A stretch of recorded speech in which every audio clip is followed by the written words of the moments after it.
బోరబండలో వారం రోజుల క్రితం ట్రాన్స్జెండర్ ధర్నా చేపట్టారు. ఈ ధర్నాలో పెట్రోల్ బాటిల్స్ తో నిరసన తెలిపారు. అయితే ప్రమాదవశాత్తు వాళ్లకు నిప్పు అంటుకుని ముగ్గురు చనిపోయినట్లు ట్రాన్స్జెండర్ స్వప్న తెలిపారు. ట్రాన్స్జెండర్ మోనాలిసాను బలవంతంగా భిక్షాటన చేయించారని అన్నారు. ఇలాంటి ఘటనలపై పోలీసులు చర్యలు తీసుకోవాలని కోరారు.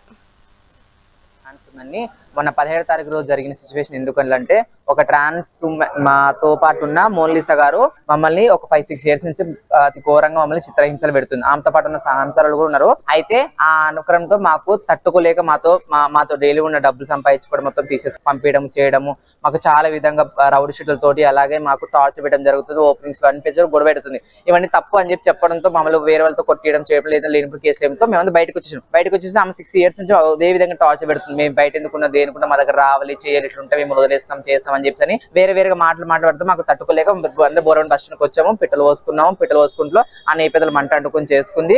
అయితే ఇప్పుడు ఆమె జైలుకి వెళ్ళిపోయింది. మేము కాదంటలేము, జైలుకి వెళ్ళిపోయింది. కానీ ఆమెతో పాటు ఉన్న కొన్ని సహోదరులు బయటకు ఉన్నారు. వాళ్ళతో మాకు ఇంకా ప్రాణహాని ఉందండి. ఎందుకంటే ఇప్పుడు ఆమె లోపలే ఉంటది కానీ వీళ్ళతో కూడా మాకు ఎందుకంటే ఆమె బయటకు ఎక్కువ ఎక్స్పోజ్ అవ్వదు. బయట ఉన్న మెయిన్ ఉన్న వాళ్ళు ఆ చుట్టుపక్కల పిఎస్ లో ప్రాంతాల్లో వాళ్ళ దగ్గర కొందరు పిల్లలు మేజర్ ఒక్కొక్క దగ్గర 200 మంది 300 మంది ఉంటారు. వాళ్ళు ఒక్కొక్క మా ముగ్గురు నలుగురు చూసి మేజర్ చేసుకుని టార్గెట్ చేయడము, ఓపెనింగ్ చిన్న చిన్న పెట్టుకొని చేసుకోవడం, కొట్టడము చేయడము, రౌడీలతో హాట్ స్పాట్ లో కొట్టించి చేయడంతో మాకు అది అవుతుంది. ఇప్పుడు మాకు మెయిన్ థింగ్ ఏమంటే నేను సిపిఆర్ కలిసి వాళ్ళ పేర్లు వచ్చేసి మోలిస చీల అండి, రింకు, సోన రాథోడ్, నాతి, సిరిరెడ్డి, శోభ, సెల్వి, యాస్మిన్, సోఫియా అండి. వీళ్ళు వాళ్ళ మెయిన్ థింగ్ వాళ్ళ దగ్గర ఉంటారు. ఈ పిల్లలు ఏమన్నా క్రైమ్ చేయాలన్నా వాళ్ళతో చేపించి లేనిపోయిన కేసులు ఫస్ట్ ఆఫ్ ఆల్ ఒక మనిషి మీద మెయిన్ గా లేనిపోయిన కేసులు వేపిస్తుందండి. ఆ కేసుల వల్ల మాకు ఒత్తిడి అయిపోతుంది. ఫస్ట్ ఆఫ్ ఆల్ ఇది వేరే ప్లేస్కెళ్ళి పలానా కేసులు ఉన్నాయి ఇట్లున్నాయి అని చెప్పి ఆ కేసెస్ ప్రూఫ్ కాదు ఏమి కాదు కానీ ఆ పెట్టడంతో ఒత్తిడి మాకు ప్రతిరైపోయి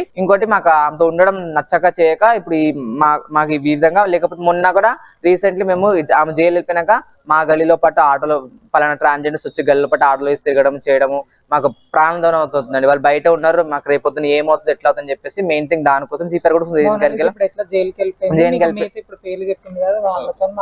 వాళ్ళతో భయం ఉందండి. ఫస్ట్ ఆఫ్ ఆల్ వాళ్ళు కూడా లీగల్ కంపల్సరీ యాక్షన్ తీసుకోవాలని చెప్పేసి మాకు